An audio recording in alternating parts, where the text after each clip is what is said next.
Baik, bismillahirrahmanirrahim. Assalamualaikum warahmatullahi wabarakatuh. Alhamdulillah wassalatu wassalamu ala Rasulillah la haula wala quwata illa billah. Rabbi syrah li sadri wa yassir li amri wahlul 'uqdatam min lisani yafqahu qawli. Allahumma ij'al jam'ana hadza jam'an marhuma wa tafarraqana min ba'dihi tafarruqan ma'suma. ولا تجعل فيما بيننا شقيا ولا محروما أنت ولينا قابل التوبة وغافر الذنب العظيم فاغفر لنا وتب علينا وأعنا على ذكرك وشكرك وحسن عبادتك وبعد ibu-ibu jamaah muliakan ya Allah, walhamdulillah kembali kita secara virtual bertemu di meeting Zoom. Mudah-mudahan apa yang kita rencanakan berjalan sesuai dengan apa yang diharapkan. Ya, minimal di dalamnya sini ada thalabul ilmi, ada silaturahim dan lain sebagainya. Dan insya Allah kita juga mengundang kehadiran malaikat-malaikat Allah ketika kita sedang belajar mempelajari ayat-ayat Allah Subhanahu wa ta'ala. Alhamdulillah seperti biasa ibu-ibu sudah lebih dulu mendahulukan taklim kita ini dengan membaca Al-Quran. Itu bagian daripada upaya kita untuk mengundang datangnya rahmat Allah yang dibawa oleh malaikat-malaikat. Selanjutnya salawat salam kita bagi baginda Nabi Sallallahu Alaihi Wasallam. Allahumma salli ala sayyidina Muhammad wa ala ali sayyidina Muhammad. Beliau adalah qudwah kita, teladan kita. Ya, mudah-mudahan apa yang beliau harapkan dari kita sebagai umatnya mampu kita penuhi ya, untuk membanggakan baginda Nabi Shallallahu Alaihi Wasallam. Ibu-ibu muliakan oleh Allah, selalu saja tema di sini ya bukan tema biasa. Ya. Selalu temanya tema yang menarik, bahkan mungkin dengan pengajian-pengajian lain nih nggak ada imbangnya, sehingga ketika saya tunjukkan ke teman-teman saya yang satu profesi, mereka itu kebingungan kok temanya begitu, kok judulnya begitu, nggak biasa. Nah, apalagi judulnya Rofas, Rofas wal ikhtisab.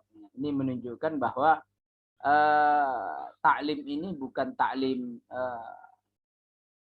biasa, tapi insya Allah taklim yang mendapatkan keberkahan dari Allah Subhanahu wa Ta'ala.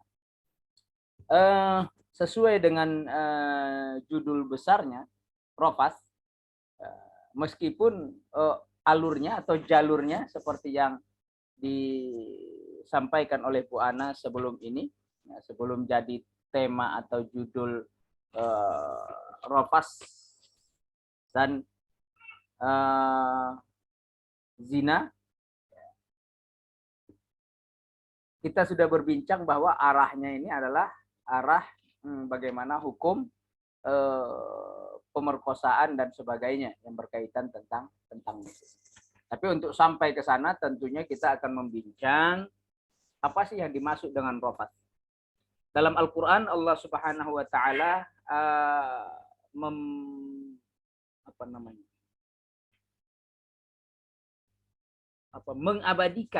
mengabadikan kata rofat ini di surat Al-Baqarah.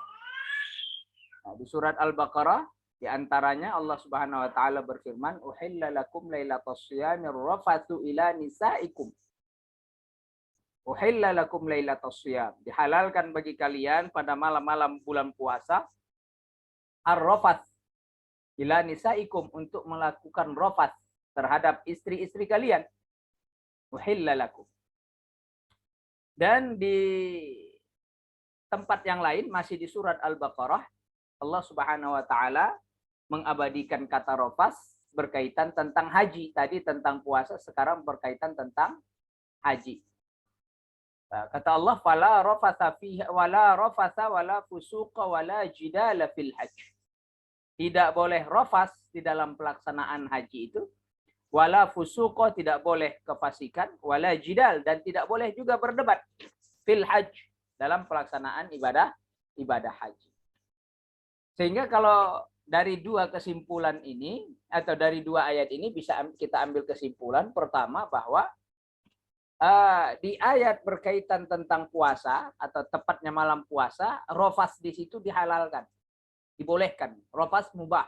Karena kata Allah, uhilla lakum, dihalalkan bagi kalian pada malam-malam puasa ar-rofas, untuk melakukan rofas ila nisaikum. Di dalam haji fala rofasa fiha, dan tidak boleh rofas, tidak ada rofas di dalam pelaksanaan haji. Berarti rofas itu bisa halal, bisa terlarang, mamnu, bahkan haram, bukan cuma makruh. Sebenarnya apa sih pemahaman rofas? Secara bahasa, rofas ini adalah ma yuridu bihi ar-rajulu limra'atin. Rofas itu adalah gambaran satu situasi keadaan apa yang diinginkan oleh seorang laki-laki terhadap perempuan. Sifatnya umum. Boleh jadi dia pengen berdua-duaan, boleh jadi dia pengen bermesra-mesraan, boleh maunya adalah bercumbu rayu, bahkan boleh sampai kepada maksudnya adalah jima, hubungan seksual. Itulah makna rofas. Jadi tindakan seorang laki-laki terhadap perempuan terkait dengan apa yang dia inginkan dari perempuan itu. Nah, tentunya yang dia inginkan berbagai macam, seperti contoh-contoh yang sudah saya singgung sebelumnya. Itu adalah rofas. Lalu bagaimana kaitan rofas dengan zina bil ikrah? Atau dalam bahasa Arab lebih tepatnya ikhtisab. Ikhtisab ini pemerkosaan. Ibu memuliakan Allah, terkadang kasus-kasus pemerkosaan itu bisa terjadi awalnya bukan karena niat, seperti pesannya Bang Napi, tapi karena ada kesempatan. Ya, kata Bang Napi dulu ya, mungkin generasi sekarang nggak ada yang tahu apa itu Bang Napi. Nah, apa katanya? Kejahatan itu bukan saja karena ada niat pelakunya, tapi ada kesempatan. Sehingga dari rofas ini nanti ternyata bisa berpotensi menjurus ke arah sana. Apalagi di zaman yang hari ini kita hidup. Potensi rofas itu banyak sekali. Ya, awalnya tidak niat, akhirnya niat. Atau awalnya memang niat, tapi ternyata tidak kesampaian, maka muncullah bil ikrah. Zina bil ikrah itu adalah hubungan seksual yang dilakukan oleh sepasang manusia yang tidak dilandasi oleh pernikahan. Nah, kemudian dilakukan dengan cara pemaksaan. Sehingga bahasa kita itu ya namanya perkosaan. Namanya perkosaan. Sehingga bagaimana Islam memandang ini, inilah yang akan kita bincang jauh lebih dalam. Sehingga kalau kita terjemahkan pemerkosaan atau ikhtisab atau zina bil ikrah, zina dengan memaksa tadi, baik dari sisi laki-lakinya atau sisi perempuannya, bisa saja terjadi dan sangat amat mungkin. Bahkan ada artikel sekitar sebulanan yang lalu itu sempat heboh juga, seorang guru perempuan tapi di Amerika, dia kalau bahasa kita di Indonesia mencabuli muridnya gitu loh, bahasanya mencabuli muridnya sampai 4 orang ya, dia bawa gantian tuh murid ke apartemennya dan dia cabuli, muridnya laki-laki dan itu masih usia sekolah.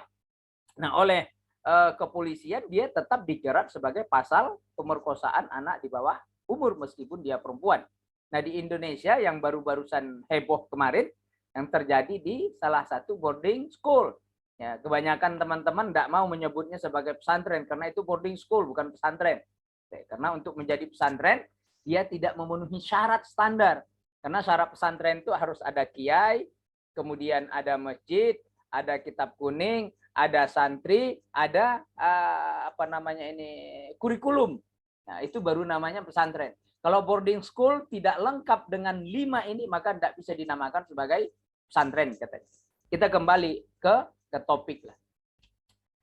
Sehingga kalau kita perhatikan kasus perkosaan ini bukan sebatas zina biasa. Kalau zina biasa, laki-laki, perempuan ketemu melakukan hubungan seksual dengan sama-sama mau. Nah, tapi ini tidak sama-sama mau, melainkan disertai dengan pemaksaan, ancaman. Ya, bahkan ini bisa sampai kepada tindakan-tindakan yang lebih besar daripada itu. Ya, dalam maksud bisa sampai kepada kasus pembunuhan dan sebagainya. Baik, Ibu-ibu yang muliakan oleh Allah, sehingga karena ini bukan kejahatan zina biasa, maka para ulama memandang pemerkosaan ini adalah kejahatan multi. Kejahatan multi. Yang pertama, di dalamnya ada hukum zina. Yang kedua, di dalamnya terdapat hukum hirabah. Hirabah itu kalau bahasa kita mungkin ya teror. Teror, pelakunya itu muharib. Muharib. Itu namanya, pelakunya adalah muharib. Orang yang melakukan teror, melakukan tindakan kasar, pemaksaan, menakut-nakuti. Nanti insya Allah ada ciri-ciri yang perlu kita perhatikan. Tentunya berdasarkan ayat-ayat Allah Subhanahu wa Ta'ala. Nah, kalau hukum zina kita sudah tahu. Hukum zina yang muhsan, artinya orang yang sudah pernah menikah, ya rajam sampai mati. Kalau ghairu muhsan, maka dia dicambuk 100 kali. Ini sudah ma'ruf nih. Yang sudah pernah menikah, maka dirajam sampai mati. Laki atau perempuan. Kalau itu melakukannya sama-sama suka, sama-sama ridho, sama-sama ingin. Nah, kalau dia belum menikah, maka dicambuk masing-masing 100 kali. Sehingga hukum ini sudah jelas. Kemudian, bagi hirabah, tindakan teror tadi yang menyebabkan berbagai macam efek dari tindakan itu, para ulama menambahkan ya, sesuai dengan ayat Allah Subhanahu wa Ta'ala, innama jazaa'ul ladzina yuharibunallah. Sesungguhnya balasan bagi orang-orang yang yuharibunallah, memerangi Allah, gitu ya. Yuharibunallah ya, bukan saja memerangi, tapi bikin gaduh dengan Allah, gitu ya. Bikin teror dengan Allah wa rasulah, dan rasulnya. Apa itu? Wa yas'auna fil ardi fasada. Mereka itu ingin menciptakan kerusakan di muka bumi. Kerusakan di muka bumi. Apa saja itu? Sifatnya umum. Bisa perampasan harta, ya, sehingga disebut juga nih kejahatan ini namanya qat'ut thariq. Qat'ut thariq, dia memotong jalannya orang. Ada rombongan lewat, dia potong jalannya. Teng. Dia ambil hartanya dengan senjata, dengan ancaman. Maka masuk di dalam ayat ini. Ya, rompak kalau bahasa kita. Ya, atau bajak kalau di laut, ya, bajak laut dan sebagainya. Atau termasuk juga di dalamnya khatwun nisa. Khatwun nisa, pemerkosaan terhadap para wanita. Nah, kemudian hadmul a'rad, dia juga menghancurkan, meluluh lantahkan apa? Al-a'rad, harkat martabat orang. Apa balasan bagi mereka ini? Ayyuqattalu. Satu, hendaklah mereka itu dibunuh, kata Allah. Au yusallabu, atau disalib. Au yuqatta'u aydiyahum wa arjulahum min khilaf, atau kaki tangannya dipotong min khilaf. Tangan kanan dipotong, kaki kiri dipotong, bersilangan. Atau tangan kiri dipotong, kaki kanan dipotong, min khilaf. Au yunfau milal ar, atau dia diasingkan dari bumi. Dari bumi maksudnya dari kampung, dari tempat tinggal. Bukan diasingkan dari bumi, dikirim dia ke bulan. Tidak begitu juga maksudnya. Jadi diasingkan dari bumi, maksud yumfau minal ar, dijauhkan dari komunitas masyarakat. Dalam bahasa kita sekarang dia dipenjara, dikurung, dikirim ke Nusa Kambangan dan lain sebagainya. Nah, sehingga para ulama yang memandang ini kejahatan extraordinary lah, bukan kejahatan biasa. Dibunuh, disalib, dipotong kaki tangannya, atau dibuang jauh dari masyarakat sebagai bentuk hukuman sosial yang dia tidak boleh hidup di tengah masyarakat lagi karena kejahatan itu. Yang muliakan oleh Allah, tentunya syarat dan ketentuan berlaku bagi orang yang melakukan ini. Melakukan hirabah tadi, melakukan tindakan teror dan sebagainya. Jadi tidak semua harus dianggap teror. Harus memenuhi syarat dan kategori. Yang pertama, pelakunya harus mukallaf ala syara'. Dia harus orang yang termasuk tercover atau orang yang terbebani oleh syariat. Ya, tentunya dia adalah orang yang baligh dan berakal tentunya. Ya, sehingga tidak berlaku bagi orang yang gila. Ya, karena orang yang gila tentu tidak masuk dalam cakupan hukum yang ditentukan oleh Allah Subhanahu wa taala. Yang kedua, dia bisa dikatakan apa? Dikatakan sebagai bentuk hirabah adalah takhwif bisilah atau bighairi silah. Dia memberikan teror, menakut-nakutin, mengancam bisilah dengan senjata ataupun tanpa senjata. Ya, artinya ini alat atau ini sikap atau ini perbuatan digunakan dalam rangka untuk memaksa. Ya, dia barangkali tidak pakai senjata, tapi dia melakukan pemaksaan dengan berbagai macam pola tentunya. Yang ketiga yang harus terpenuhi dalam unsur ini adalah fi makanin ba'idin minal umran. Anil umran. Tindakan itu dilakukan jauh dari keramaian.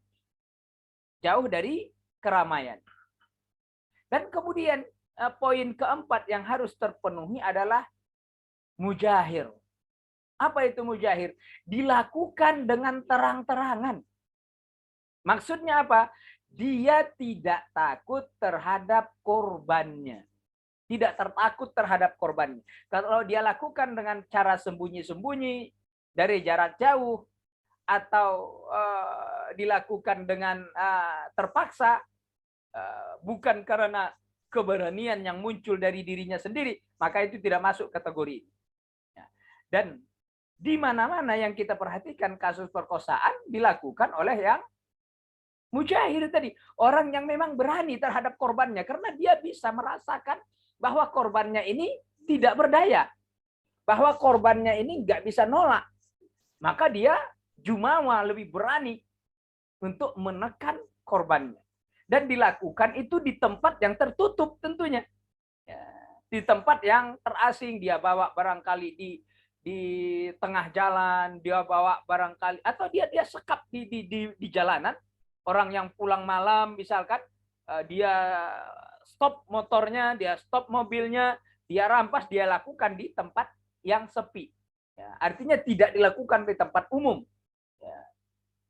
Kemudian tentunya tadi menggunakan metode menakut-nakutin, dan kemudian pelakunya adalah mukallaf. Nah, kalau 4 unsur ini terpenuhi dalam satu kasus tindakan seksual tadi, maka masuklah kategorinya sebagai pemerkosaan.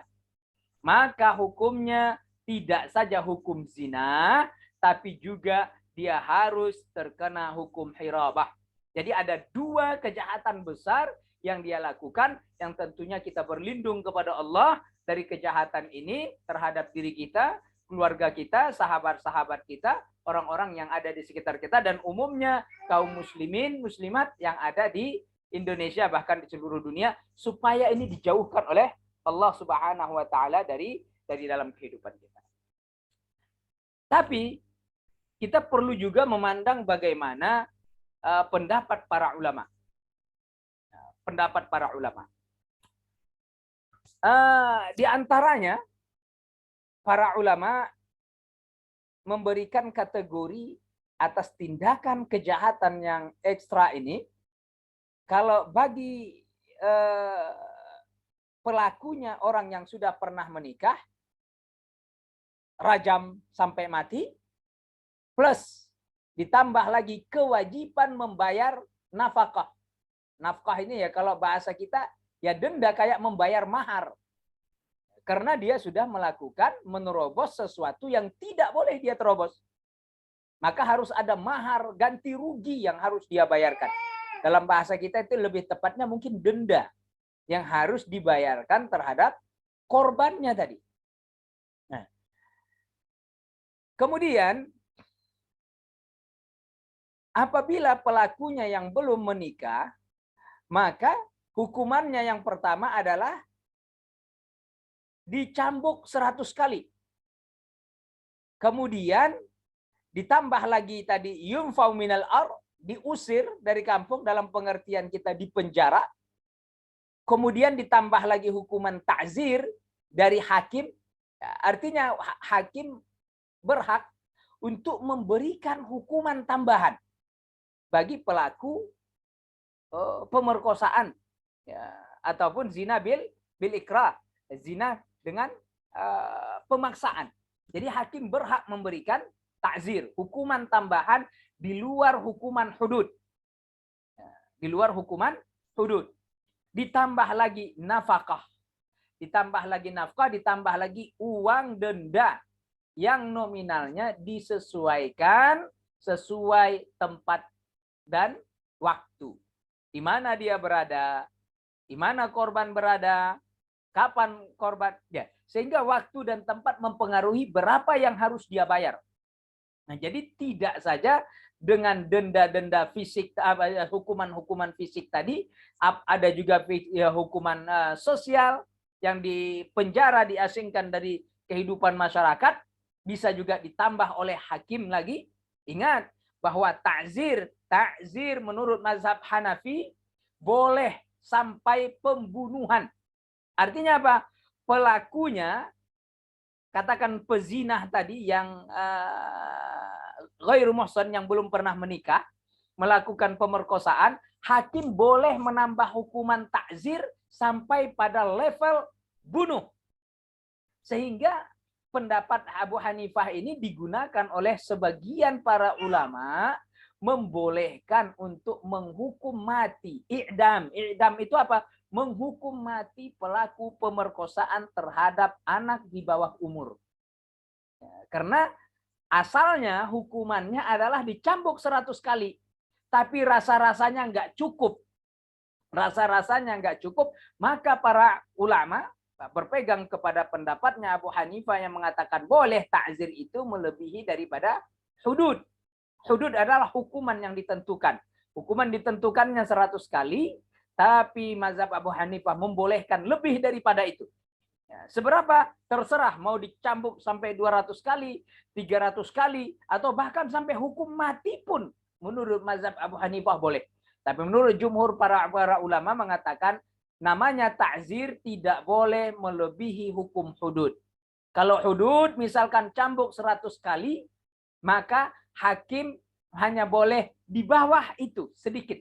Artinya tidak boleh sama dan tidak boleh melebihi tentang hudud yang sudah ditentukan oleh Allah Subhanahu wa taala. Tapi ada juga pendapat yang berseberangan dengan pendapat jumhur. Ya, kalau jumhur tadi seperti Imam Malik, Imam Syafi'i, bahkan Imam Lais, berdasarkan pendapat Ali bin Abi Thalib, para ulama-ulama ini mengatakan wajib membayar denda tadi. Denda ataupun sedekah, ataupun disebut istilah sedekah itu dalam pernikahan disebut istilah kita mahar. Mahar. Jadi seberapa besar mahar di daerah situ, maka menyesuaikan. Misalkan mahar tertinggi 500 juta, maka boleh hakim menentukan itu untuk menjadikan itu sebagai hukuman bagi bagi pelakunya. Yang muliakan oleh Allah, ini pendapat para ulama terkait hukumnya. Tapi perlu juga kita perhatikan. Nah, perlu juga kita perhatikan bahwa ada juga ulama yang mengatakan tidak wajib membayar denda. Tidak wajib membayar denda terhadap korban yang sudah dia perkosa. Ini berdasarkan pendapat Abu Hanifah dan juga pendapat Imam Sufyan al-Thawri. Imam Abu Hanifah, Sufyan al-Thawri mengatakan tidak ada denda. Nah, cukup dengan cambuk, takzir, ataupun yumfa minal ard, ini sudah boleh. Menunjukkan bahwa para ulama tentunya akan berbeda pendapat dengan satu produk hukum yang disimpulkan oleh masing-masing ulama. Nabi Shallallahu Alaihi Wasallam memberikan gambaran dalam setiap proses pengadilan yang berjalan tentunya bahwa tidak semua aduan pemerkosaan itu diterima oleh hakim, oleh petugas pengadilan. Tentunya harus melihat dan memperhatikan. Sehingga Nabi Shallallahu Alaihi Wasallam dalam riwayat Bukhari juga diriwayatkan oleh Imam Muslim, "Lau yu'tin nas bida'wahum ladda'an nas dima'a rijalin wa amwalihim."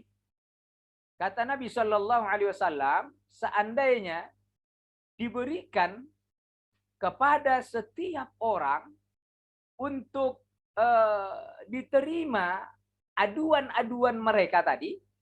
Misal ada orang, setiap perempuan hamil mengatakan, aku diperkosa oleh si Anu, aku diperkosa oleh si Fulan, aku diperkosa oleh si Fulan. Nah, kalau ini semua ditampung sebagai kasus pemerkosaan tanpa memperhatikan hal-hal yang lain, maka Nabi Shallallahu Alaihi Wasallam khawatir akan banyak orang yang menuntut darah seseorang, menuntut harta seseorang. Tapi kata Nabi Shallallahu Alaihi Wasallam, walakin al-yamin 'alal mudda'i 'alaihi. Berhak juga orang yang terdakwa tertuduh itu diminta bersumpah.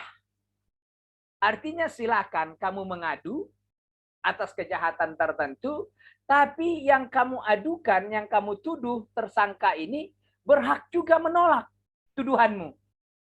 Dan jadi artinya apa? Bahwa Nabi Shallallahu Alaihi Wasallam tidak ingin satu kasus itu hanya dilihat dari satu sisi. Harus diperhatikan dari beberapa sudut, beberapa potensi, beberapa situasi dan keadaan. Sehingga akan menutup celah ada saja niat jahat orang yang mengadu. Boleh saja dia katakan mengadu kepada kepolisian, ya, ngakunya diperkosa oleh mantannya. Tapi ternyata ini hanya sebatas bentuk tuduhan yang tidak ada bukti. Barangkali dia karena dendam, barangkali dia hanya karena ingin membalas tindakan dan sebagainya.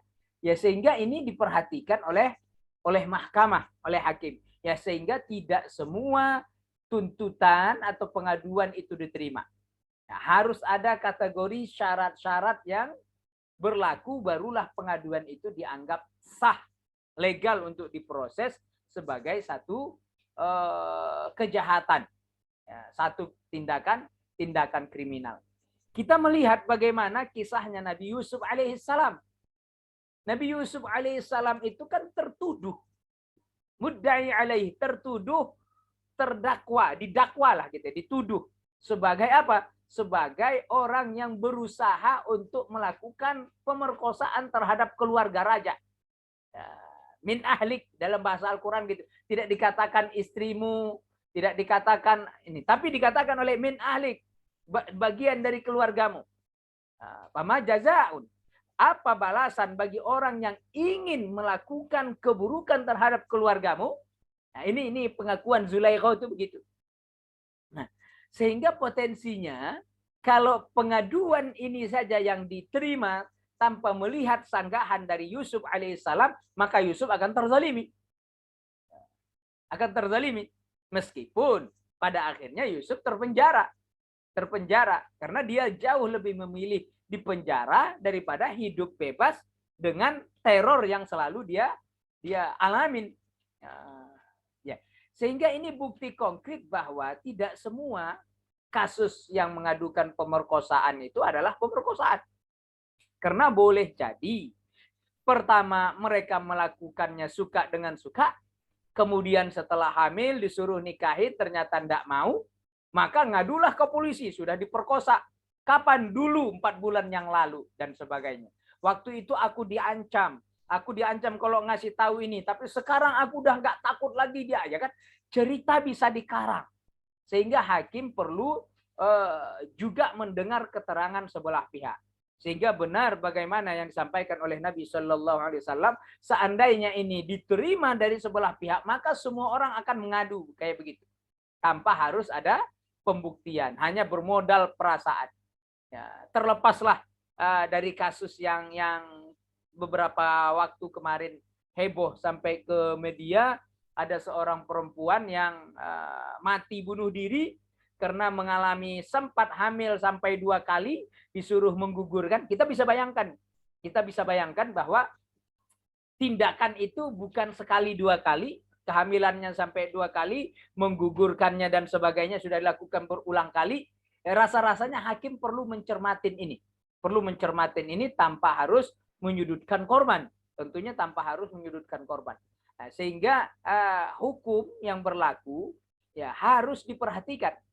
Sehingga tidak salah dalam menetapkan hukum terhadap pelaku satu tindakan kejahatan. Kita bisa bayangkan, kalau ternyata mereka melakukannya suka sama suka, lalu dituduhkan sebagai bentuk pemerkosaan, sehingga pelakunya, si laki-lakinya harus dihukum mati karena dirajam, atau dicambuk, kemudian diasingkan, kena lagi bayar denda, ditambah lagi hukuman takzir, sementara si perempuannya karena dia adalah korban, dia tidak mendapatkan apa-apa. Tidak dihukum karena zinanya, tidak mendapatkan sanksi sosial, bahkan dia mendapatkan simpatik hanya karena dia perempuan. Ya, alangkah tidak adilnya hukum karena perbuatannya, misal sama-sama mereka setujuin, mereka datang, mereka janjian, mereka lakukan, begitu hamil tidak terima. Sehingga hukum harus objektif melihat ini, bukan hukum dengan perasaan. Kalau hukum dengan perasaan, maka hakim-hakim itu kacau. Ya, maka hakim itu akan kacau. Ya, seperti gambaran beberapa waktu terakhir ini ada juga kasus seorang kakak membunuh orang yang memperkosa adiknya. Kita bisa bayangkan tuh. Ya. Dan kalau pakai perasaan kita, tindakan si kakak benar. Siapapun akan lakukan itu kalau dia orang normal ya. Adiknya diperkosa oleh seseorang yang dia kenal, yang dia tahu, dia bunuh. Bagi kita dengan perasaan itu benar. Tapi bagi hakim tidak. Kenapa? Tindakan pembunuhan itu tidak dibenarkan. Tidak dibenarkan. Tapi bagi kita yang menggunakan logika, ya, menggunakan perasaan, ini udah benar gitu. Tapi hakim berbicara dengan ayat-ayat konstitusinya, ayat-ayat hukumnya, legalitasnya untuk menghilangkan nyawa orang lain dia tidak punya. Karena untuk membunuh orang lain itu berat. Berat, syaratnya berat. Ya, bahkan kata Nabi kalau suruh memilih itu dibunuh atau terbunuh, nauzubillah ya. Dua-duanya enggak pilihan sebenarnya ini. Tapi kalau situasinya dibunuh atau membunuh, maka kata Nabi lebih baik terbunuh. Lebih baik terbunuh. Nah, kalau terbunuh berpotensi masuk surga. Kalau membunuh sangat amat berpotensi masuk neraka. Ya, kalau kita berkaca sampai jauh ke sana. Ya, tapi tindakan-tindakan itu oleh pengadilan, oleh mahkamah, oleh hakim harus memperhatikan beberapa aspek. Ya. Sehingga boleh jadi aduan tadi hanya sebatas dendam terhadap mantan kekasihnya kah, mantan suaminya kah, atau siapalah, atau hanya karena permusuhan. Ya, misalkan bermusuhan antara kampung sini dengan kampung sana, rumah yang ini dengan rumah yang itu, kelompok yang ini dengan kelompok yang itu, ya kan? Sehingga ini bisa memunculkan aduan itu. Termasuk juga usaha upaya untuk katakan memeras orang lain, orang kaya. Ya, dia entah bagaimana tiba-tiba diajak pergi oleh seseorang, dia ajak pergi, begitu pergi di tengah jalan mereka melakukan sesuatu tidak sampai kepada hubungan seksual barangkali, ya, tapi dia ngadunya diperkosa. Ini bisa saja ya, dengan berbagai macam alat bukti, ya, bisa barangkali ada rekamannya. Ini lihat kami begini, aku diginiin, aku digitu, ya kan, sehingga bisa berpotensi. Ya. Sehingga hakim harus melihat bahwa pengaduan-pengaduan kayak begini tidak semestinya langsung diterima kecuali ada qarinah. Ada qarinah, ada qarinah ini apa namanya? Ada pertanda yang mengarah ke sana. Ada dalil, ada bukti yang mengarah ke sana bahwa itu dilakukan bil ikrah, dengan pemaksaan. Ya, dengan pemaksaan. Misal adanya bekas luka, adanya lebam, ya, meskipun kita tidak bisa jamin luka dan lebam ini murni atau dibuat. Karena bisa saja dia lakukan itu dengan menggunakan batu, menggunakan tangan sendiri. Ya. Sehingga hakim melihat dulu, ada enggak potensinya. Ya. Kemudian, apabila dia tidak sampai terbukti ini adalah tindakan pemerkosaan, pemaksaan dengan teror tadi, maka pelakunya hanya sebatas kena had atau hudud zina. Apa tadi? Kalau yang laki-lakinya itu sudah menikah atau perempuannya sudah menikah juga, maka dirajam. Pelaku ya, ingat pelaku, bukan korban. Nah, kalau yang pelakunya itu belum pernah menikah, baik laki-laki ataupun perempuan, maka dicambuk 100 kali. Dari mana kita bisa menilai, mengetahui sejauh apa ini terbuktikah ini pemerkosaan atau bukan? Nah, para ulama menjelaskan, di antaranya penjelasan Imam Nawawi, bisa diketahui kata beliau, yu'lam dzalika bi saraghah, dengan teriakannya, wasti'anah, dia meminta tolong. Ya. Kemudian murontaron, ya kan, ini sudah bisa menjadi korinah lah bahwa itu memang dilakukan dengan cara pemaksaan. Karena dia berteriak, dia minta tolong, dia lagi sudah apa namanya, ya menolak dan sebagainya.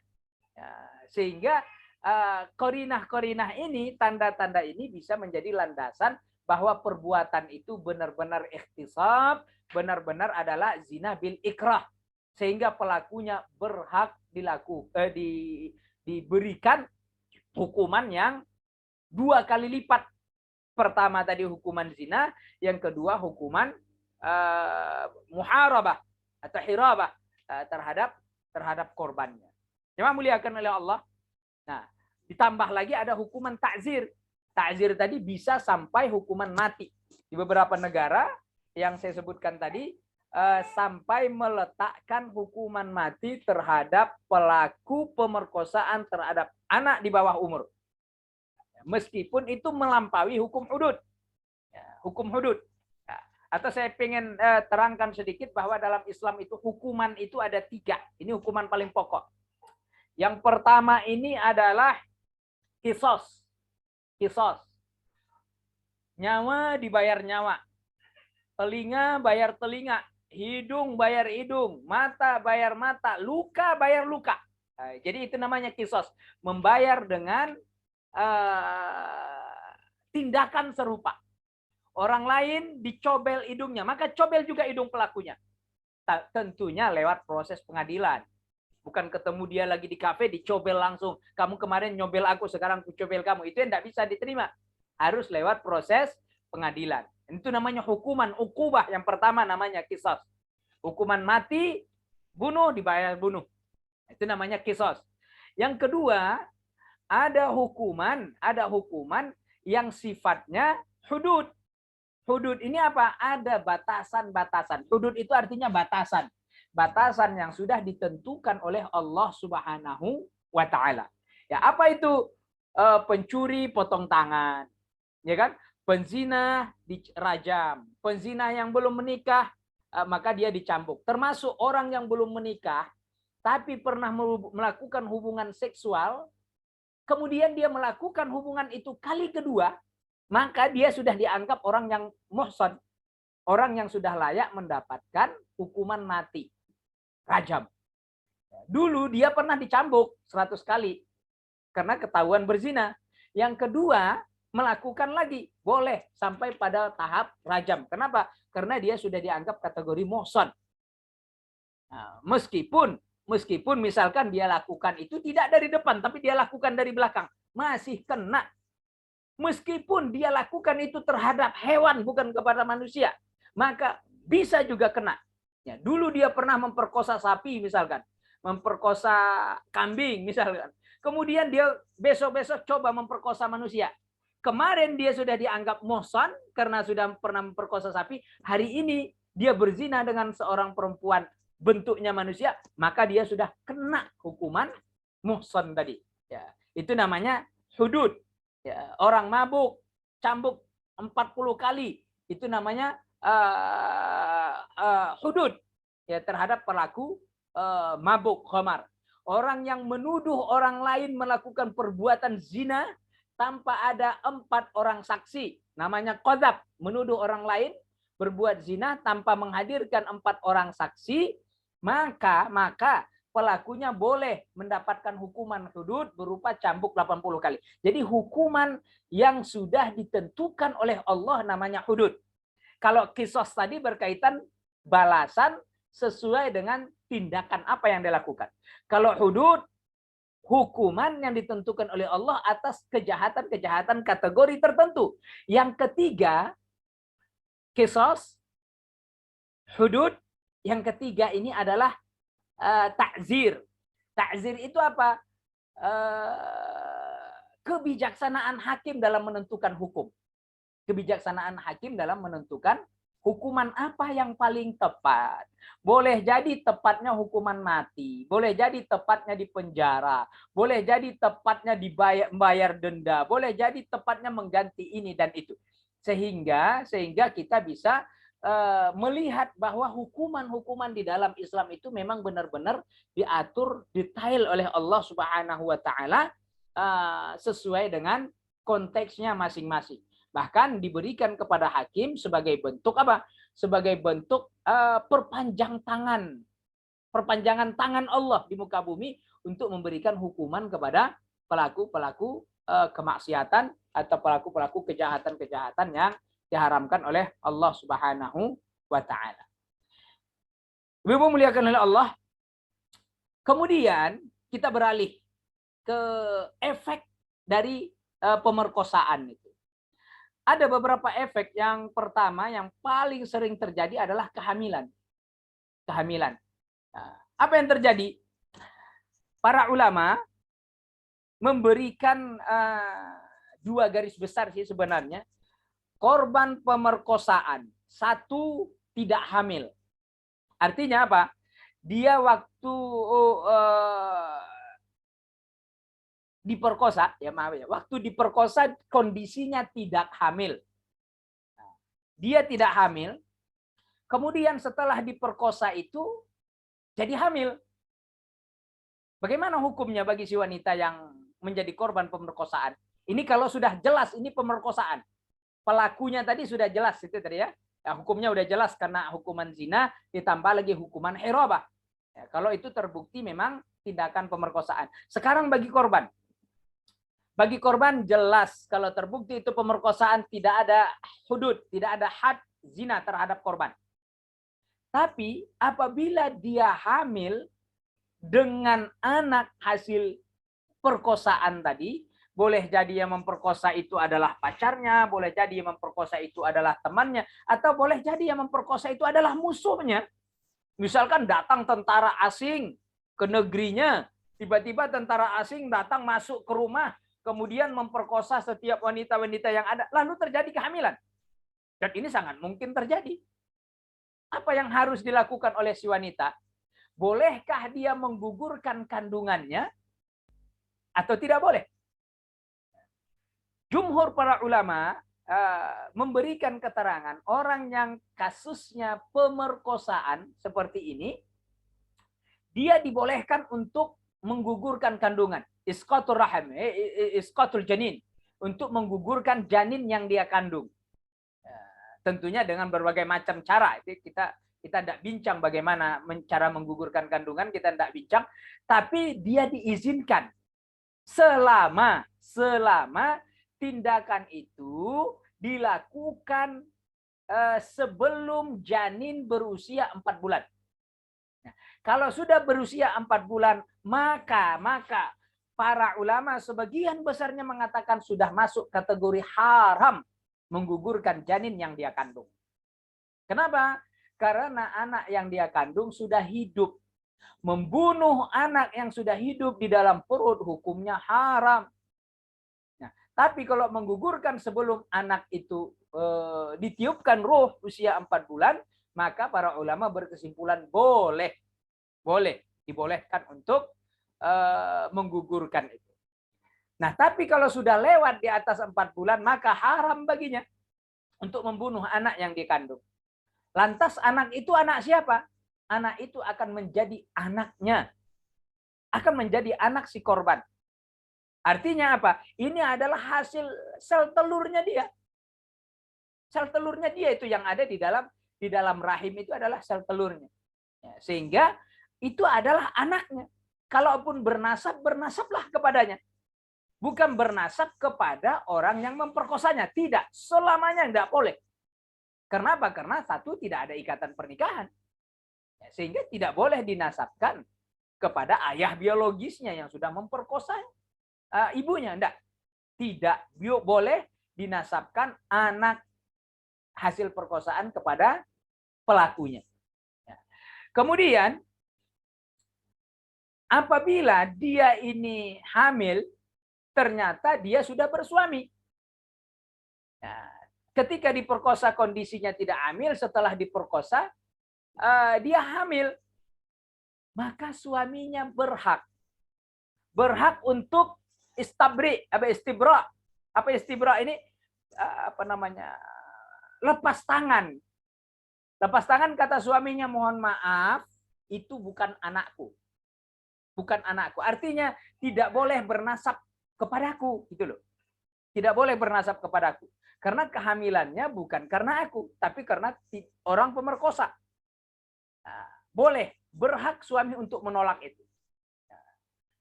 Barangkali kita akan berperasaan, terlalu kejam. Tapi memang bukti realnya begitu. Itu bukan anak dia. Bukan anaknya dia, tapi anak si pemerkosa. Ya, alangkah tidak adilnya dia dalam keadaan barangkali stres setelah diperkosa, terus suaminya tidak ngakuin itu anaknya. Ingat ya, yang tidak diakuin adalah anaknya, bukan istrinya. Ya, yang tidak diakuin anaknya. Artinya kalau dia tidak mengakui itu anaknya, tidak boleh bernasab kepadanya dan tidak boleh saling mewarisi. Anak itu bukan anaknya, nasab nggak boleh dengannya. Terus nasabnya kemana? Tetap kepada ibu yang mengandung dan melahirkannya. Tidak kepada suaminya tadi. Kemudian, tidak juga saling mewarisi. Ayah ini meninggal, anak lahir dari hasil pemerkosaan tidak mewarisi dari ayah. Tentunya ini secara objektif sudah diperhatikan, dipandang oleh hukum. Karena memang real itu di luar nasabnya. Pelakunya bukan dia. Lalu bagaimana kalau bisa dibuktikan dengan katakan tes DNA dan sebagainya? Sampai saat ini para ulama masih berat menerima DNA sebagai bukti satu kasus tertentu di pengadilan. Ya, meskipun ada sebagian yang boleh menerima itu, boleh menerima. Ya, tapi kebanyakan belum bisa menerima hasil DNA. Kenapa? Karena masih berpotensi berpotensi dicurangin, berpotensi dibuat, berpotensi dengan berbagai macam lah cara untuk mengelabui atau merubah hasil persidangan. Ini kalau kondisi korban yang awalnya tidak hamil. Nah, kalau kondisi orang yang diperkosa itu ternyata memang sudah hamil dari awal, memang sudah hamil, entah itu hamil 2 bulan, entah itu hamil 7 bulan, lalu diperkosa oleh pelaku, maka anak yang dia kandung tetap sebagai anak suaminya. Kenapa? Al-waladu lil firash, kata Nabi. Anak itu dinasabkan kepada pemilik firash, pemilik kasur. Siapa pemilik kasur? Ya suaminya. Meskipun anak itu dikatakan pemerkosaan ketika ibunya sedang hamil. Artinya janin itu tetaplah janin si suami, bukan janin orang yang memperkosa. Maka anaknya tetap dinasabkan kepada ayah tersebut. Kemudian warisan juga saling mewarisin antara ayah maupun anak. Sehingga hukum ini sangat amat jelas, sangat amat jelas. Sehingga hukum-hukum yang kayak begini perlu diperhatikan. Adapun korban pemerkosaan, para ulama memberikan garisan bahwa dia harus istibra dulu. Apa istibra ini? Mengosongkan rahimnya selama 3 bulan setelah diperkosa. Itu sederhananya begitu ya. Diperkosa maka 3 bulan dia tidak boleh menikah dulu. 3 bulan dia tidak boleh hubungan suami istri dulu. Misalkan habis diperkosa belum ada tanda-tanda kehamilan. Diperkosa tapi tidak ada hamil. Tunggu 3 bulan dulu. Siapa tahu setelah 3 bulan terjadi kehamilan. Kenapa? Karena ini berimbas nanti kepada nasab siapa yang dia kandung. Ini perhatikan para ulama sangat amat cermat memperhatikan ini. Jadi harus istibra dulu, mengosongkan rahim selama 3 bulan. Ada yang mengatakan bukan 3 bulan tapi salasa haidat. 3 kali haid dulu. Jadi kalau dia haid sampai 3 kali, maka bolehlah dia menikah, bolehlah dia melanjutkan hubungan seksual dengan katakan suaminya dan sebagainya. Sehingga anak yang lahir nanti setelah peristiwa itu betul-betul anak orang yang menikahinya. Sehingga bukan anak hasil pemerkosaan dan sebagainya. Tentunya kita juga akan bisa menilai bahwa sangat mungkin orang yang diperkosa kemudian dia hamil, boleh jadi ada orang yang tanda petik berbaik hati, ya sudah sini aku yang nikahin kamu. Anakmu kita besarkan bersama. Sangat mungkin. Sangat mungkin. Apa? Yang pertama, barangkali ingin menutupi aib si perempuan. Kenapa? Sekarang dia hamil. Yang melakukannya bukan orang baik. Yang melakukannya penjahat yang memperkosanya. Sekarang anak sudah dikandung. Mau digugurkan sudah lebih dari 4 bulan. Kalau digugurkan jadi haram. Ya, jadi kejahatannya nanti malah di sana dia jadi korban, di sini dia menjadi pelaku. Maka ada orang yang berbaik hati. Ya sudahlah kamu tak nikahin aja. Anak yang kamu kandung nanti kita besarkan bersama. Ya, meskipun itu bukan anakku. Apakah boleh? Boleh. Tapi syarat dan ketentuan berlaku. Apa syaratnya? Pertama, si suami orang atau laki-laki tadi yang pengen menikahinya itu melakukan akad nikah nanti setelah kelahiran. Setelah kelahiran. Ini opsi pertama. Yang kedua, boleh melakukan akad nikah dalam kondisi hamil hasil pemerkosaan, tapi tidak boleh melakukan hubungan seksual sampai anak yang dikandung oleh si perempuan tadi yang menjadi korban pemerkosaan benar-benar dilahirkan. Artinya dia tidak boleh isi ulang. Itu bukan bibit dia. Bukan bibit dia. Dia hanya sebatas orang yang mengcover untuk menutupi aib, kehormatan si wanita, ya, meskipun bukan dia pelakunya. Tapi dia rela demi untuk menutupi aib dan hal-hal yang paling dikhawatirkan oleh perempuan tadi. Ya, maka tindakan itu dibolehkan dengan syarat dan ketentuan yang tadi. Kalaupun dia melakukan pernikahan, lakukan pernikahan itu setelah anak lahir. Atau kalaupun melakukan pernikahan, tidak boleh melakukan hubungan seksual sampai anak itu lahir. Nah, ini menunjukkan bahwa Islam tidak memandang permasalahan ini dengan sebelah mata. Ya, Islam memandangnya itu dengan kacamata yang universal, melihat ini dari berbagai macam aspek. Karena tentunya kita tahu bahwa sangat mungkin orang yang menjadi korban ini mengalami tindakan pemaksaan sehingga menyebabkan dia tertekan, daripada dia dalam kondisi begini terus dan sebagainya, maka akan ada kalau kita bilangnya juru selamatnya lah, ya sudahlah sini aku yang menjadi pendamping hidupmu dan seterusnya. Dan itu banyak di dalam cerita-cerita, banyak kejadian. Ibu yang muliakan oleh Allah, sehingga rafas memang bisa menjurus ke sana. Nah, rafas ini juga bisa sebenarnya dimulai dari perempuan. Karena rafas itu bisa bentuknya qaulan au fi'lan, perkataan atau perbuatan. Ya, perkataan, perbuatan yang bisa mengundang hasrat laki-laki terhadap perempuan. Apa hasratnya? Berbagai macam. Sampai nanti pada puncaknya hasratnya adalah seksual. Bisa dalam tindakan pemaksaan, pemerkosaan, atau tindakan suka sama suka. Nah, sehingga rafas ini memang berpotensi membuka itu. Sehingga di dalam qawaid usul fikih ada yang disebut istilahnya sadd zara'i. Apa itu? Menutup potensi adanya keburukan. Darul mafasid, menolak potensi keburukan, muqaddam, lebih diutamakan. Daripada apa? Jalbil masalih, daripada mencari kemaslahatan.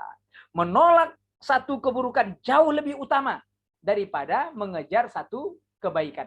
Jadi menolak keburukan dulu, tutup pintu ini dulu. Sehingga rafas ini bisa dianggap boleh, bisa juga dianggap tidak boleh. Kalau nyata-nyata itu rafas bisa mengantarkan orang kepada tindakan yang tidak diinginkan, yang sudah kita bincang panjang lebar tadi, maka rafas itu kategorinya haram. Seperti haramnya dalam pelaksanaan ibadah haji. Fala rafasa wala fusuqa wala jidala fil hajj. Kata Allah Subhanahu wa taala di surat Al-Baqarah. Sementara rafas yang dibolehkan adalah rafas antara suami dan istri, ketika Allah Subhanahu wa taala berfirman, "Uhilla lakum lailatas shiyamir rafathu ila nisaikum." Dihalalkan bagi kalian wahai para laki-laki untuk melakukan rafat. Qaulan au fi'lan, perkataan atau perbuatan, silakanlah berrafas-rafaslah kamu dengan istrimu selagi itu dilakukan di malam-malam bulan puasa, kata Allah Subhanahu wa taala. Ibu-ibu muliakan oleh Allah, ini diantara yang harus kita perhatikan, bahwa tindakan rafas bisa mengarah kepada pemerkosaan. Pemerkosaan bisa dibuktikan dengan berbagai macam qarinah, pertanda, isyarat terhadap tindakan pemaksaan, kekerasan dan sebagainya. Bisa juga dibuktikan lewat adanya saksi. Kalau saksi perzinahan harus 4 orang, sementara untuk pemerkosaan ada yang menyebutkan cukup 2 orang saja. Cukup 2 orang. Dengan adanya qarinah, pertanda tadi. Oh iya, kami mendengar teriakannya.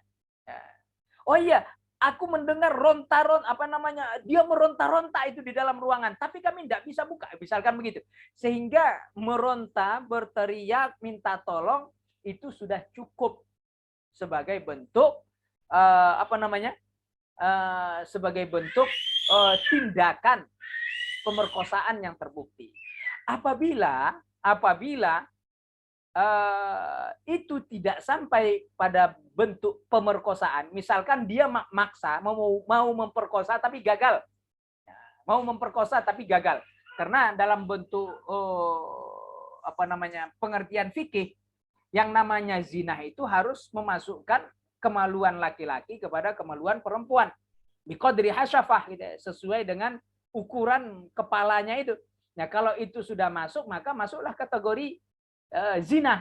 Nah, apabila ini si pemerkosa ternyata tidak sampai memasukkan itu, misalkan hanya cuma menempelkan lalu gagal, nah, entah berbagai macam apalah penyebab kegagalannya, maka hakim tidak bisa menetapkan hukumannya sebagai hukuman zina, tapi hakim menghukumnya dengan hukuman takzir. Ingat, takzir menurut mazhab Abu Hanifah boleh melebihi hudud, boleh sampai hudud, boleh sampai hukuman mati sekalipun. Nah, tapi menurut jumhur, terkhusus Syafi'iyah, tidak boleh melebihi hudud. Memuliakan oleh Allah, barangkali apa namanya ini sebagai bentuk penjabaran, ya, barangkali akan ada yang menjadi pertanyaan terhadap apa yang sudah kita bincang panjang dan lebar ini, sehingga pertanyaan-pertanyaan itu barangkali bisa disampaikan sesuai dengan tema, atau barangkali boleh juga di luar tema. Cuma sangat amat kita harapkan harus sesuai tema. Aqul qouli hadza wa astaghfirullah innahu ghafurur rahim.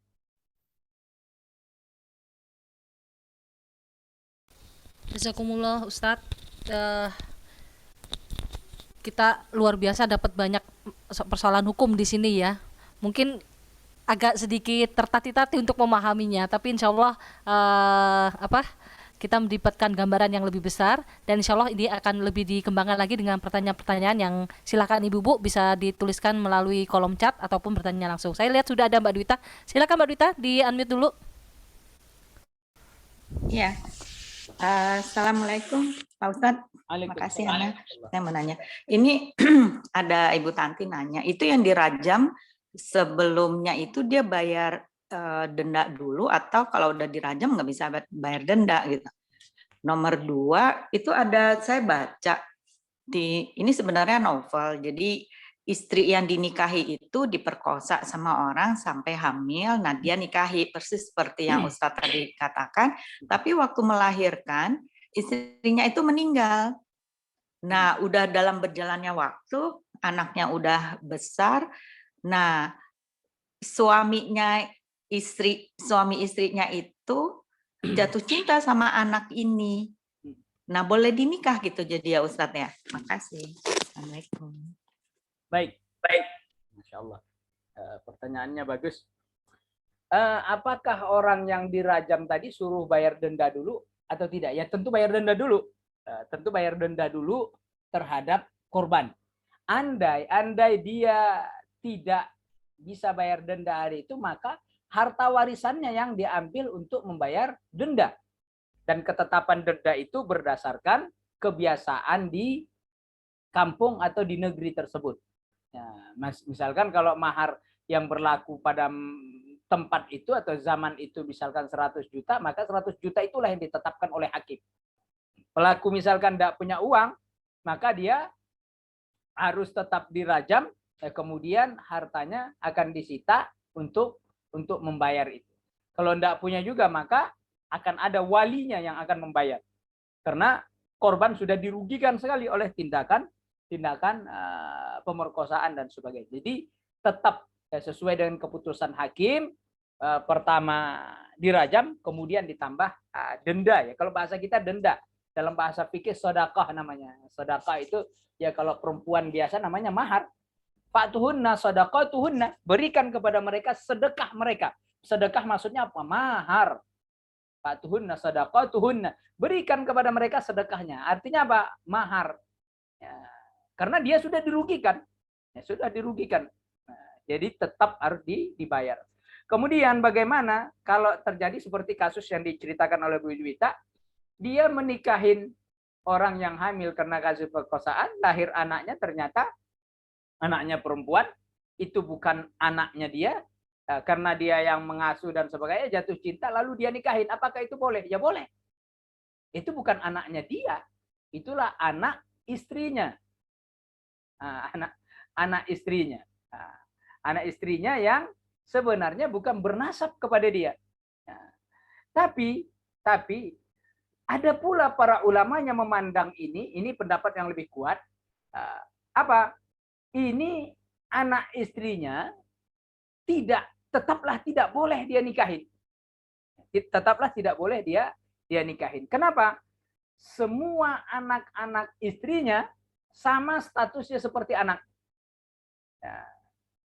Jadi misalkan dia sudah melakukan hubungan seksual dengan istrinya, maka setiap yang lahir dari rahim istrinya itu dianggap sebagai anaknya. Nah, ini pendapat yang kuat, sehingga anak istrinya itu tadi yang hasil tanda petik korban pemerkosaan baginya tetap haram. Saya yakin ini adalah pendapat yang yang dapat kita terima, bahwa tidak mungkin dong dia sudah nikahin ibunya, jatuh cinta kepada anak ini, yang pada hakikatnya anak ini sudah dia asuh, dia besarkan. Sehingga saya kalau lebih cenderung kepada pendapat ini, tidak boleh menikahin anak istrinya meskipun anak itu adalah anak yang lahir lewat kasus pemerkosaan, karena itu keluar dari rahim istrinya, kecuali dia tidak pernah berhubungan seksual dengan si istri, maka itu bukan anaknya dan sebagainya. Itu Bu Dwita, wallahu a'lam. Boleh saya tanya lagi Ustadz? Ini kasusnya yang dicerita, itu dia tidak melakukan hubungan seksual dengan istrinya. Jadi pas melahirkan istrinya meninggal. Nah, poin kedua, anak ini yang lahir itu kan bukan bernasab ke dia. Jadi sebenarnya kalau mau menikah boleh aja seperti contoh Rasulullah yang anaknya bukan bernasab ke dia, istrinya boleh dinikahi oleh Rasulullah setelah bercerai. Nah, pertanyaan kedua, bagaimana kalau ada duda cerai atau istri cerai menikah, masing-masing membawa anak. Nah, masing-masing ini kan bukan nasab ke suaminya. Apa anak itu ini boleh dinikah juga atau bagaimana setelah cerai gitu? Oke. Terima kasih Ustaz. Baik. Masing-masing suami istri yang duda janda bawa anak, lalu mereka menikah. Antara anak si laki, anak si istri menikah boleh, karena mereka ini sama-sama orang lain. Tapi kalau si suami sudah melakukan hubungan seksual dengan istrinya, dia tidak boleh lagi menikahin anak yang dibawa oleh istrinya. Jadi itu garis besarnya itu. Seperti kasus yang tadi sebelumnya itu, karena begitu lahir si perempuan meninggal, anak ini dibesarkan oleh suaminya. Suami si perempuan yang menikahinya, meskipun mereka selama menikah tadi misalkan sampai proses lahir tidak melakukan hubungan seksual, lalu dia nikahin ini, maka itu masih dibolehkan. Tapi kalau si suami yang duda ini sudah berhubungan seksual dengan istrinya yang janda, anak si perempuan ini, anak istrinya ini haram baginya, karena itu menjadi mahramnya sudah, karena sudah terjadi hubungan seksual dengan ibunya. Kalau tidak terjadi hubungan seksual seperti kasus yang sebelumnya, ya itu sudah maklum, sudah boleh. Tapi kalau kasus kedua ini, dia sudah melakukan hubungan seksual, kemudian cerai, ketemu lagi dengan anak tiri lah gitu ya, anak tiri, maka hukumnya haram. Haram. Kenapa? Dulu pernah dia berhubungan seksual dengan ibunya si anak gadis inilah, kita anggap sudah gadis. Dia tidak boleh lagi menikahin si anak gadis ini. Sampai kapan? Abadan abada, selamanya. Jadi namanya haram mu'abbad itu. Haram yang mu'abbad itu abadan, selamanya, tidak akan berubah hukumnya. Begitu Bu Dwita ya. Kasus yang terakhir atau kasus yang ketiga. Barakallah. Jazakillah. Jazakallah. Barakallah. Silakan, ada yang lain mungkin? Oke, Mbak Ervita silakan. Di unmute. Ya, Assalamualaikum warahmatullahi wabarakatuh. Ustadz, saya mau nanya, jadi kalau misalnya ada 2 orang berzina, nah perempuan ini hamil, kemudian karena supaya nggak malu gitu kan, akhirnya dinikahkan oleh orang tuanya pada saat hamil. Jadi dalam keadaan hamil mereka menikah. Nah itu nanti setelah anaknya lahir, apakah perlu diulang lagi akad nikahnya atau gimana ya Ustadz ya? Baik. Kemudian yang kedua, kalau misalnya gini Ustadz, kalau misalnya suami dia mau menikah lagi gitu, itu kan dia nggak perlu izin ya dari istrinya pertama gitu kan. Nah tapi sebagai seorang perempuan yang akan menjadi istri kedua tuh kira-kira dia ini nggak ya, maksudnya berdosa nggak ya mengambil suami orang gitu? Iya, istilahnya pelakor gitu. Gimana ini Ustadz? Baik, baik, baik. Iya, makasih Ustadz. Baik. Bagaimana hukum seorang atau bagaimana hukum pernikahan saat hamil gitu ya? Pernikahan dalam kondisi hamil, pendapat yang paling berat, selamanya tidak boleh, tidak boleh menikah selama dia hamil. Selama dia hamil, tidak boleh menikah. Ini pendapat yang paling berat. Ya, sehingga masa kehamilannya itu dia tidak boleh menikah. Gak sah pernikahan kalau dia lakukan di saat hamil. Ini pendapat paling berat. Pendapat yang moderat, nah pendapat yang moderatnya bagaimana? Boleh melakukan pernikahan dalam kondisi hamil. Tetapi setelah mereka nikah itu kan ijab kabulnya, akad nikahnya, itu maksud nikah itu adalah akad nikahnya. Setelah akad nikah itu tidak boleh ada hubungan seksual. Kenapa? Karena perempuan yang dia nikahin dalam kondisi hamil. Meskipun dia yang menghamilin. Meskipun dia yang menghamili. Nah, makanya sehingga ini menjadi perhatian berat setiap kita, bahwa kondisi ini kondisi di mana seseorang harus waspada. Jangan sampai ini terjadi. Nah, mereka melakukan pernikahan kondisi hamil, tidak boleh melakukan hubungan seksual.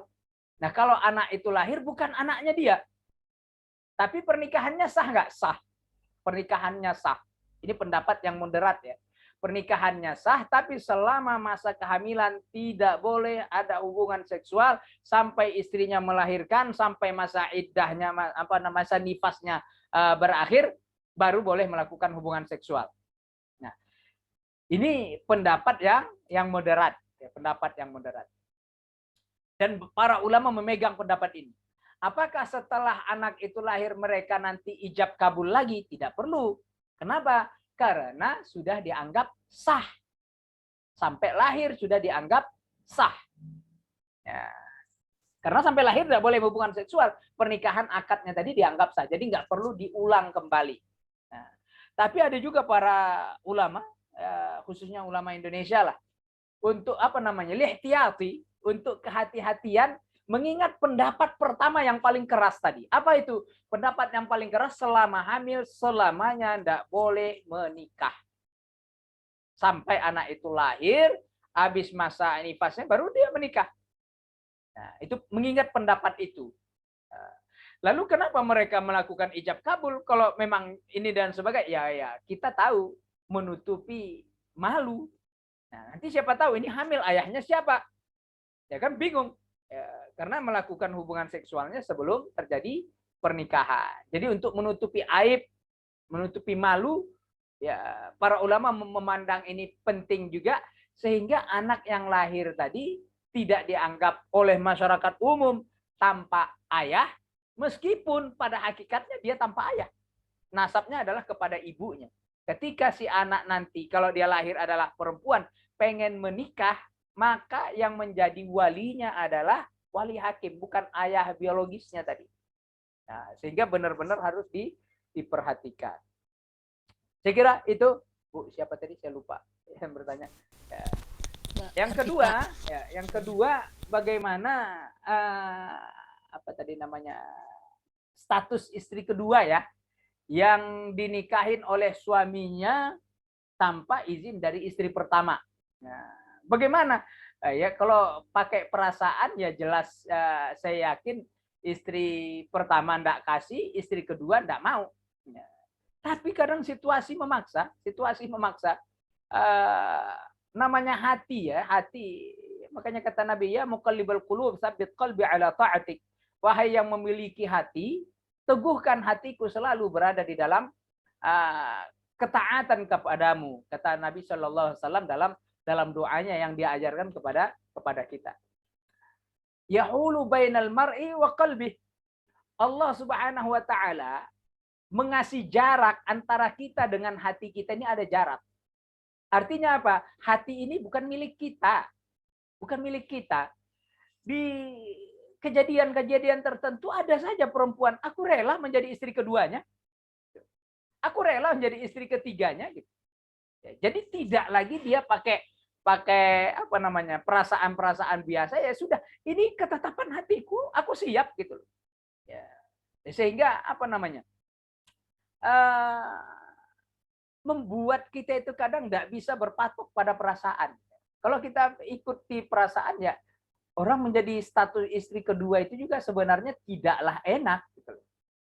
Jauh lebih enak, kata orang yang berpengalaman, menjadi istri ketiga dan istri keempat. Istri kedua ini istri yang paling menderita. Ya, karena caci maki cemoohan itu kepada dia pasti luar biasa. Bayangkan ya, hampir lebih dari setengah penduduk Indonesia ini perempuan akan menghujat dia semua. Akan menghujat dia semua, disebut sebagai pelakor gitu. Ya, tapi terkadang ada yang perempuan, bodoh amat, uang aku menikah sah. Dengan suamiku itu tuh aku sah. Istri pertamanya ndak izin, istri pertamanya ndak ridho. Yang penting aku menikahnya sah, Allah ridho sesuai dengan hukum syariat Islam. Bodoh amat, dia tutup telinga. Ya, karena toh nanti orang Indonesia lama-lama lupa juga itu, gitu loh. Ya kira-kira kayak ceritanya apa tuh, Mulan Jamilah itu ya. Bulan Jamilah siapa tuh?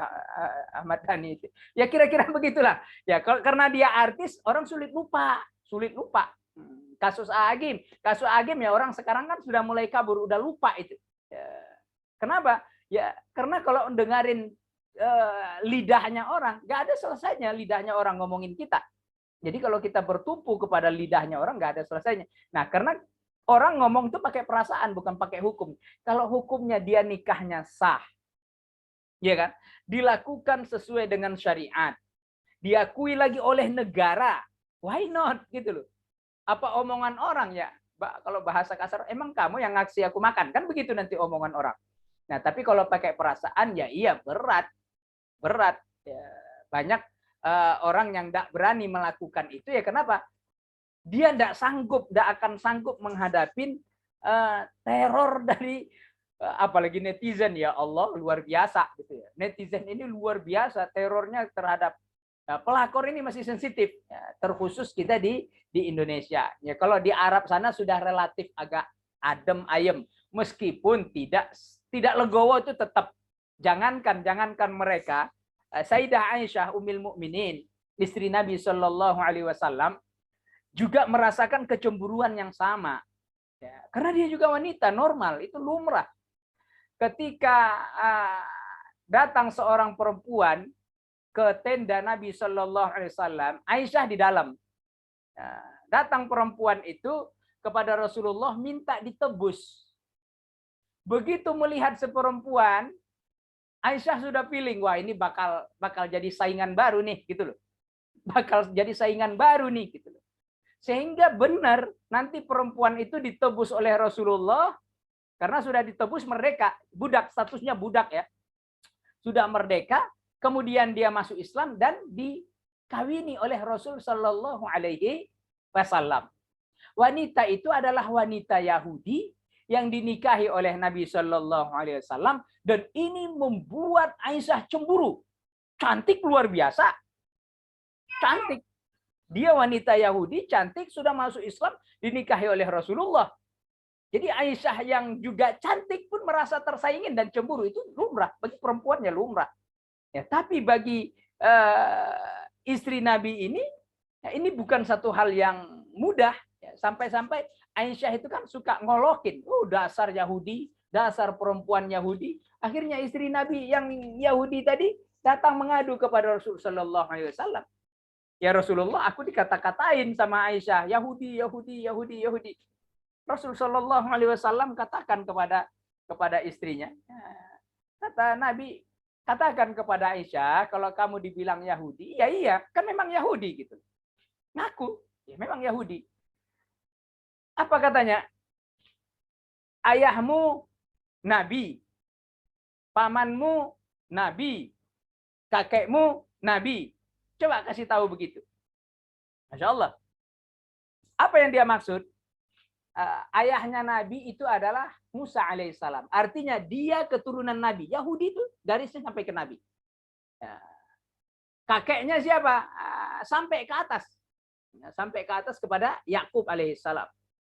Pamannya siapa? Pamannya Harun. Pamannya Harun. Bisa bayangkan. Ya, ketika Aisyah ngolokin dia lagi, dasar perempuan Yahudi. Dia bilang, iya, ya aku Yahudi. Aku memang keturunan Yahudi. Ayahku nabi, pamanku nabi, kakekku nabi. Kata Aisyah dalam menyebutkan kisah yang dia riwayatkan sendiri. Lihat bagaimana Aisyah. Artinya kalau dia tidak objektif, dia akan simpan kisah cerita ini. Karena dia kalah. Tapi Aisyah itu sangat amat objektif, adil, jujur, transparan. Maka dia katakan tidak ada perempuan istri-istri Nabi yang bisa membuatku diam. Maka inilah wanita Yahudi, Sofia ini ya, Sofia bintu Huyai. Inilah yang bisa mendiamkan mulutku, kata Aisyah. Ya, menunjukkan apa? Menunjukkan bahwa kondisi namanya pernikahan berpoligami itu memang kerap kali mengalami masalah-masalah kayak begini. Itu terjadi pada istri-istri Nabi, apalagi yang terjadi pada bukan istri-istri Nabi. Tentu ujiannya, cobaannya lebih kerasa lah. Nah, bisa kita bayangkan kondisi dulu saja kayak begitu, orang-orang sangat amat taatnya kepada Allah, langsung kepada Rasulullah. Kita bisa bayangkan sekarang bagaimana orang mau bertaat kepada suami ya dalam kondisi hiruk pikuk di zaman kita ini. Wallahu a'lam. Mungkin sebagai tambahan informasi Ustadz, sekarang ini malah justru seperti terorganisir, bahkan ada trik-triknya. Itu kita bisa ngelihat di medsos-medsos, dan bahkan ada cara-caranya untuk menjadi dalam tanda kutip pelakor tadi itu ada gitu kan. Tapi kita nggak akan bahas ini lebih dalam karena saya nggak tahu itu nanti hukumnya bagaimana dalam dunia pernikahannya, nanti apa batal apa enggak. Tapi kita stopkan untuk masalah ini. Ada pertanyaan menyusul ini Ustadz mengenai tadi itu, tetap kembali ke tema bahwa ketika status perkosaan tadi itu sudah di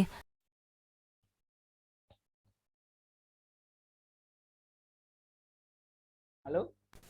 Iya, afwan Ustadz. Kalau misalnya kasusnya tadi itu sudah terbukti, pertama asalnya Rafas nih, Rafas dalam artian ini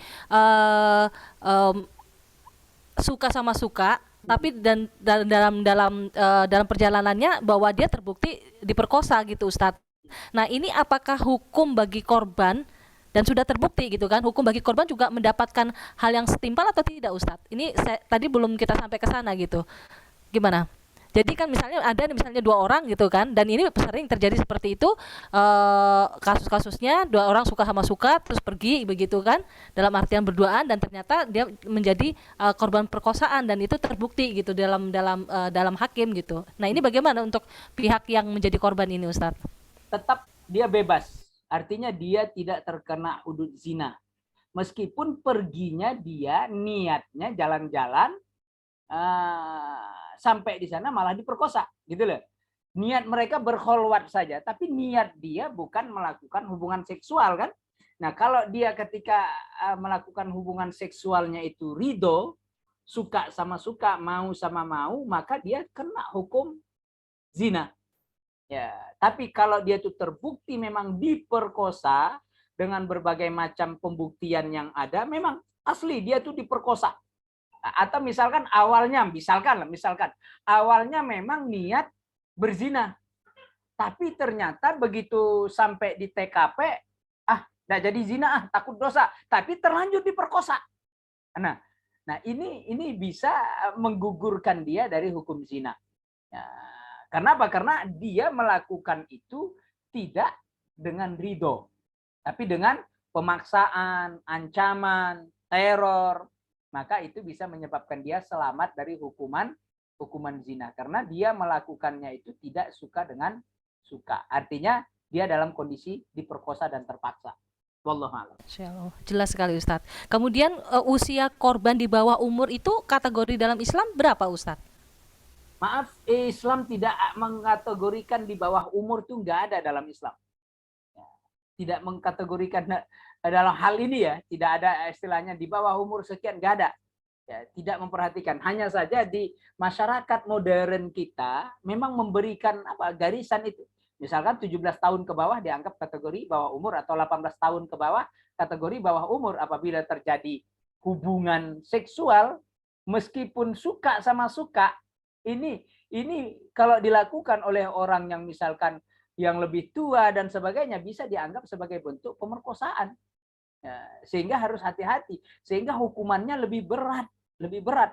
Ya, teman-teman saya yang pernah di penjara bercerita, di penjara itu hukuman yang kayak begini itu jauh lebih ditakutin oleh orang. Maksudnya apa? Kasus pemerkosaan anak di bawah umur di penjara itu sangat amat hina. Dia itu luar biasa. Sakitnya, siksanya sesama napi itu luar biasa. Dibandingkan dengan hukuman yang diberikan oleh sipir kepada dia. Jadi sanksi sosial yang terdapat di dalam penjara sana itu jauh lebih berat. Kenapa? Orang memandang sesama penjahat aja memandang ini hina banget gitu loh. Kamu memperkosa anak kecil gitu loh. Kamu memperkosa anak bawah umur. Oh, itu kejahatan yang bagi penjahat pun dianggap hina gitu. Itu di masyarakat. Tapi dalam Islam tidak ada istilah bawah umur, atas umur, itu tidak ada. Tidak ada kategori batasan-batasan itu ya dalam ketentuan hukum. Yang ada ya kategorinya apa? Ya, dewasa, balik, itu aja kategorinya. Itu pun tidak ada dalam ranah memperkosa yang belum balik, yang sudah balik, itu tidak ada, dianggap sama. Ya, siapapun itu. Bahkan maaf, dia perkosa misalkan laki-laki dewasa mensodomi anak kecil, tetap dianggap sebagai tindakan kriminal yang sama di dalam Islam. Ya, namanya tetap pemerkosaan, tetap sodomi, dan hukumnya sesuai dengan hukum liwat yang dikenal di dalam fikih Islam. Jadi tidak ada batasan umur, Bu Ana. Wallahu a'lam. Baik, Masya Allah. Insya Allah kita boleh Kak Ustaz satu lagi? Ada waktunya nggak? Ringkas ya, Mbak Nones ya, karena udah menjelang maghrib. Silakan. Ya. Terima kasih. Bismillahirrahmanirrahim. Maaf Ustadz, ini di last minute. Saya sudah sempat terpikir bahwa yang memperkosa itu pelaku maksud saya, pelaku itu misalnya diberi hukuman yang ringan. Itu apakah berkaitan dengan karena anak-anak yang dilahirkan dari pemerkosaan itu, siapa yang akan memberi makan, menghidupi mereka itu seperti apa? Demikian Pak Ustadz, mohon penjelasannya. Terima kasih. Islam punya punya kafil. Ada sistem kafil itu apa? Jaminan. Cuma kita praktek di Indonesia kita tidak gunakan jaminan ini. Kita lebih percaya kepada hal-hal yang kita atur sendiri. Orang yang misalkan lahir, terus orangnya memperkosanya dibunuh, terus siapa yang mau nanggungnya ini gitu loh? Yang nanggungnya adalah keluarga dari ibunya, walinya. Jadi si ibu tidak punya suami, dia juga tidak punya ayah, dia juga tidak punya, maka negara lah yang bertanggung jawab, menjadi kafil. Menjadi kafil itu penanggung jawab nafkah anak yang dilahirkan dari hasil pemerkosaan. Karena yang memperkosa katakan sudah dibunuh, dirajam sampai mati. Sementara anaknya harus tetap hidup, tapi siapa yang memberi makan dan sebagainya. Makanya mengkafil adalah keluarga, karena itu adalah anak si wanita. Anak si wanita adalah tanggung jawab walinya, dan seterusnya dan seterusnya. Jadi jaminannya walinya atau kafilnya ada sudah di dalam hukum Islam. Cuma kita di Indonesia hampir saja kita lupa itu. Nah, ya, orang yang memperkosa apakah tidak punya tanggung jawab? Tadi tanggung jawabnya bayar denda. Tanggung jawabnya bayar denda itu. Nah, jadi itu adalah beban yang harus dia terima. Dia bayar denda sesuai dengan ketetapan di daerah tertentu tersebut, barulah dia dirajam sampai mati gitu loh. Nah, jadi secara finansial jika dia juga dibebankan, ini menurut pendapat jumhur, kecuali di dalamnya tidak termasuk pendapat Abu Hanifah. Menurut mazhab Abu Hanifah tidak ada denda bagi pelaku pemerkosaan, cukup dihukum mati saja, udah selesai gitu. Menurut mazhab Abu Hanifah. Tapi mazhab jumhur termasuk di dalamnya Imam Syafi'i, Imam Malik, Imam Al-Laits, berdasarkan pendapat Ali bin Abi Thalib dikutip oleh para ulama, akhirnya mereka tetapkan wajib membayar sedekah atau denda tadi untuk sebagai apa namanya, kita katakan bayaran juga tidak pantas, ya sebagai bentuk ganti rugi lah, ya sebagai bentuk ganti rugi korban pemerkosaan. Sehingga dia yang nanti akan bertanggung jawab tentang kehidupan anak yang bakal dia lahirkan, ada yang menjamin. Cuma sekali lagi Indonesia hampir tidak akrab dengan sistem kafil ini. Maaf, 1000 kali maaf, banyak janda yang begitu meninggal suaminya, dia yang harus menjadi tulang punggung. Ya. Pihak dari suaminya, katakan saudara suaminya, ayah suaminya, nggak peduli. Kenapa? Itu bukan anakku, gitu loh. Sedikit diantaranya ada kakek yang merasa itu cucuku, ayahnya anakku, sekarang ini cucuku, biar aku yang beri hidup. Tapi kebanyakannya janda-janda itu harus hidup dengan menjadi dua fungsi sekaligus, dia ayah dan dia ibu. Dia ayah untuk mencari rezeki anak-anaknya, dia ibu untuk merawat dan membesarkan anak-anaknya. Padahal sistem kafilnya harus, yang pertama walinya yang menjadi kafil. Siapa walinya? Kalau ada ayahnya, ayahnya. Kalau ada saudara laki-lakinya, saudara laki-lakinya.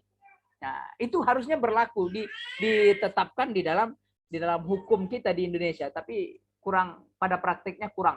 Ya, kita dulu di Al-Azhar disebut dengan istilah ini, nuzum Islamiyah, sistem aturan hukum-hukum Islamiyah. Ya, sehingga yang tidak terdata bisa terdata di dalam tindakan-tindakan yang diambil berupa berupa penyelamatan lah terhadap orang-orang yang patut untuk ditolong dan dibantu. Wallahu a'lam. Masya Allah. Insya Allah ya Ustadz, nggak akan habis-habisnya sebenarnya, luar biasa, tapi banyak sekali yang ilmu yang kita dapat kepada sore ini. Tapi kita cukupkan Ustadz, Insya Allah kita akan gali berikutnya di bulan selanjutnya untuk mengenai usul fikih ini. Mohon dibimbing dengan doa Ustadz, tafadhol. A'udzubillahi minasyaitonirrajim. Bismillahirrahmanirrahim. Alhamdulillahirabbil alamin. Wassalatu wassalamu ala asyrafil anbiya'i wal mursalin wa ala alihi wa sahbihi wasallim ajma'in. Allahumma ighfir lana dzunubana wa tub 'alaina wa 'inna 'ala dzikrika wa syukrika wa husni ibadatik. Allahumma 'allimna ma yanfa'una wanfa'na bima 'allamtana innaka antal alimul hakim.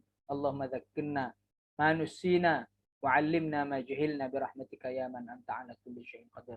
Allahumma la tada' lana min maqamina hadza dhanban illa ghafartah wa la 'aiban illa satartah wa la hajatan min hawaijid dunya illa qadaitaha ya rabbal alamin. Rabbana la tuzigh qulubana ba'da idh hadaytana wa hab lana min ladunka rahmah innaka antal wahhab innaka antal wahhab. Rabbana atina fid dunya hasanah wa fil akhirati hasanah wa qina adzaban nar. Wa sallallahu wasallim wa barik ala sayyidina Muhammadin wa ala alihi wa sahbihi sallim ajma'in. Subhanaka rabbil izzati amma yasifun. Wassalamu ala al-mursalin walhamdulillahi rabbil alamin. Aqul qawli hadza wa astaghfirullah innahu wal ghafurur rahim. Assalamualaikum warahmatullahi wabarakatuh. Waalaikumsalam warahmatullahi wabarakatuh. Baik Ibu-ibu, insya Allah kita tutup dengan membaca doa